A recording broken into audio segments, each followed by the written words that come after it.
goes into much more detail, and he explains to us how do we give nasiha to the scholars of the Muslims, and how do we give nasiha to the rulers of the Muslims. So now he clarifies this. So he says, as for nasiha to the scholars who come under the a'immatul muslimin, he says, first of all, that we love them.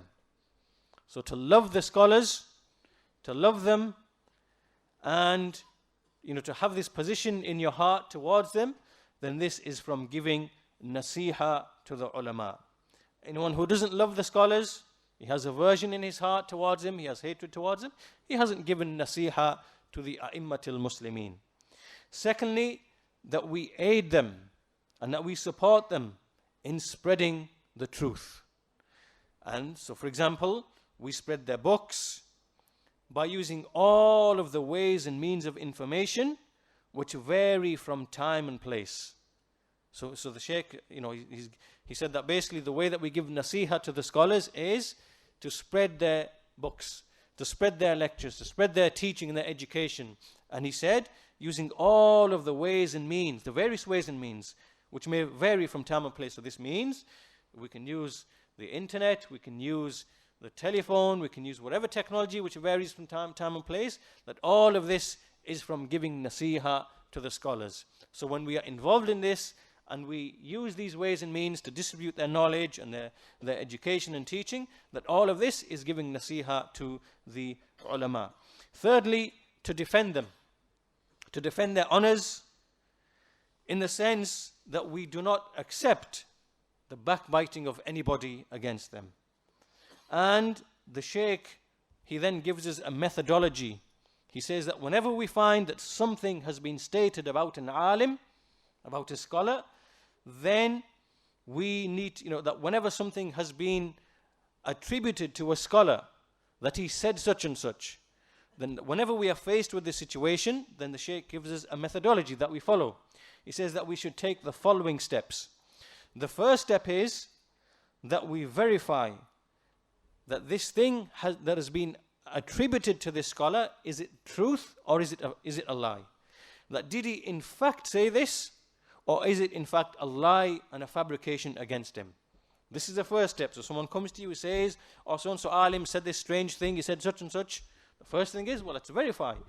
Did he say this or did he not say this? So the first thing is tathabbut.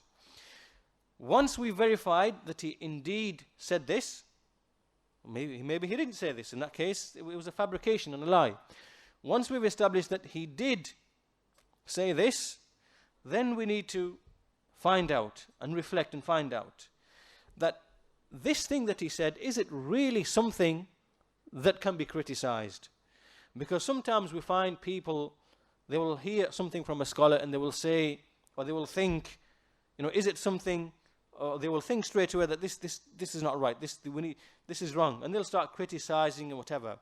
But in reality, when you reflect, you find that, to be honest, the scholar actually spoke from the Sunnah, and his ruling was correct, and it was our deficiency in knowledge that didn't allow us to understand. And we find this often with these people, who will find fault with Shaykh Ibn Baz rahimahullah, or Shaykh Al-Albani rahimahullah, or Shaykh Ibn Uthaymeen rahimahullah, when they speak about the political affairs, when they give fatwa in certain current affairs and issues, they will make a statement, like for example about Algeria, like for example about Iraq or whatever, and then you find these people jumping up and down, making a fuss, how can the scholar say this, how can he say that, whatever. And in reality, it's the ignorance of these people that they didn't realize that the scholar is speaking the truth, and it's them in their poor knowledge and lack of understanding that they're criticizing the Shaykh for something that he doesn't even deserve to be criticized for. So even after we've established that a Shaykh did say such and such a thing, we have to first of all, the second step is that we reflect and think, is this really something that he ought to be criticized for? Once we get to the third stage, so after doing the second stage, we'll then know, we'll have two steps. We'll either realize, thirdly, that, well, he doesn't deserve to be criticized for this because what he's saying is correct. In that situation, it is wajib upon us to defend him, to defend that alim, and to defend his honor, and that we explain this to the people that whatever the Shaykh said whatever the alim said is indeed the truth. Whatever he spoke is indeed the truth, and that we spread this amongst the people, and that we ought to accept it, even though the people may not accept it. So this is from an-nasiha to the ulama. And fourthly, the fourth situation might be that it becomes clear to us that, okay, that this, what he said, is correctly attributed to him, and maybe it is a mistake. Maybe it is a mistake. In that situation, once we've verified all these steps, then we connect with the alim, or anyone who is in a position to connect with the alim, and look at how the sheikh explains how it ought to be done. He says that when a person connects with him, that you say to him, I heard that you said such and such and such and such, and I just wanted you to clarify it to me, because you are obviously more knowledgeable than me, and you have the right. That I thought it was such and such, but you have the right of obviously clarifying it to me. And this is the way that it ought to be done. So even when we find that maybe there is a mistake, so anyone who is in a position to connect with the people of knowledge, then this is how it ought to be done. In the sense that you maintain their honor, you maintain their respect, you maintain their position and the status that they have, and you do it in this way. And then the Shaykh says, as for what is done by some of these ignorant and foolish people, these people, they come to an alim and they say to him, they have a viewpoint which is different to the viewpoint of the scholar, and they say, they're very harsh and very crude and very aggressive, and sometimes they might even raise the hands up in the Shaykh's face, and they will say, what's this statement that you've said? What is this evil rejected statement? Don't you fear Allah? And then this is how these people, you find that this is how these people behave. And you find it, all of the scholars have experienced this, like Shaykh al-Albani rahimahullah and other than them, Shaykh Ibn Baz, people have come to them in this manner.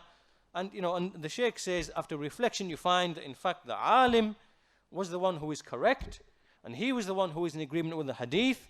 And as for these ignorant people, they're the ones who were the opposers. They were the ones who were the opposers to the sunnah.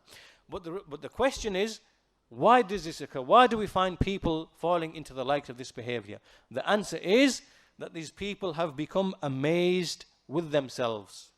They've become amazed with themselves. They're thinking that as if they are the people of the sunnah and they are upon the way of the salaf, whereas in reality they are further away, they are the furthest away from the people of the sunnah.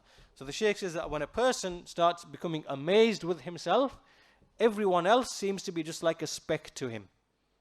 And this is how it is with these people, that when they become amazed with themselves, everyone else, whether it's the alim, the firmly grounded ulama, they become nothing like small specks to these people. And this is how it is, this disease of becoming amazed with oneself. So this is the end of what has been said by the Shaykh regarding the scholars.